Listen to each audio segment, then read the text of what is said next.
ఈరోజు దేవుని వాగ్దానము. ప్రభువగు యెహోవాయే నాకు బలము. ఆయన నా కాళ్ళను లేడి కాళ్ళ వలె చేయును. ఉన్నత స్థలముల మీద ఆయన నన్ను నడువచేయును. హబక్కూకు గ్రంథము 3వ అధ్యాయము 19వ వచనము. ఈ మాటలు హబక్కూ చేస్తున్న దేవునికి చేస్తున్న ప్రార్థన అండి.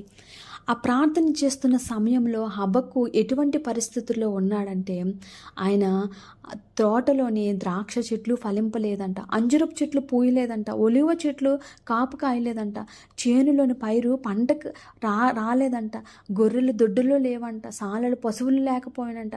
ఆయన యెహోవా యందు ఆనందిస్తున్నాడంట. యెహోవా రక్షణకర్త అయిన నా దేవుని యందు నేను సంతోషిస్తున్నానని హబక్కూ చెప్తున్నాడండి. హబక్కూ పరిస్థితి చాలా దీనమైన పరిస్థితులు ఉన్నప్పటికీ కూడా దేవుని యందు ఆనందంతో ఉన్నాడు.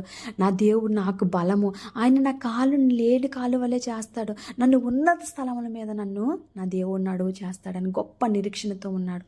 ఈరోజు మన పరిస్థితులు కూడా ఏమీ లేనప్పటికీ కూడా మనకి దేవుని యందు మనం బలం ఎప్పుడైతే కలిగి ఉంటామో దేవుడు మనకి అన్నీ సమృద్ధిగా ఇస్తాడండి. ఆ ఆనందం ఏమీ లేకపోయినప్పటికీ కూడా దేవుడు మన హృదయంలోని ఆనందాన్ని కలుగు చేస్తాడండి.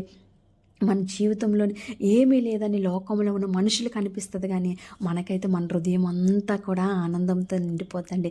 దేవుని యందు నిరీక్షణ గల బిడ్డలకి అంత గొప్ప ధన్యతను దేవుడిస్తున్నాడు.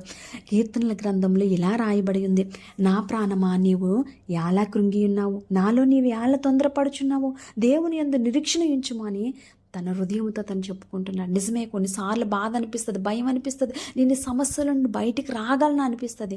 కానీ దేవుని యందు ఎప్పుడైతే మనం నిరీక్షణ కలిగి ఉంటామో అప్పుడు దేవాతి దేవుడు మనకి జీవితంలో గొప్ప కార్యాలు చేస్తాడు, మన హృదయాన్ని గొప్ప ఆనందంతో నింపుతాడండి. అటువంటి కృప, అటువంటి ధన్యత దేవుడు మన జీవితంలో కలుగు చేయనుగాక. ఆమేన్.